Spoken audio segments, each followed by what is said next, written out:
ভুলে গেছো? না তো। খুব চুপচাপ যে। এটাই তো চেয়েছিলে। বলেছিলাম বুঝি। বুঝে নিলাম। বেশি বুঝলে না তো? একদম না। কি করব বলো? ধন্যবাদ আপনাকে ধন্যবাদ কেন? শিক্ষা দেওয়ার জন্য। কিসের শিক্ষা? মানুষ কিভাবে চিনতে হয়, একা কিভাবে চলতে হয়, অতিরিক্ত বিশ্বাস না করা, ধোকা কিভাবে দিতে হয়। আর কিছু? না বলাই থাক। অবহেলা কি বেশি করেছি? একদমই না। ক্ষমা হয় না?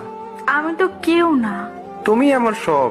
তা আজ হাস্যকর। ফিরে চলে এসো প্লিজ। ইচ্ছে নেই। থাকতে পারো আমায় ছেড়ে? দিব্যি তো আছি।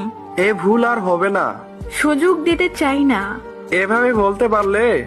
বাধ্য হলাম। তুমি আমায় বুঝলে না। চেষ্টা করি না আর। আগে তো সবাই বুঝতে। বোকা ছিলাম তো। তুমি না আমায় ভালোবাসো? ভাবলেও ঘৃণা হয়। আর কষ্ট দিও না। বেঈমানের ক্ষমা হয় না। কাছে থাকতে মূল্য দিন। মানুষ একবার হারিয়ে গেলে ফিরে পাওয়া যায় না।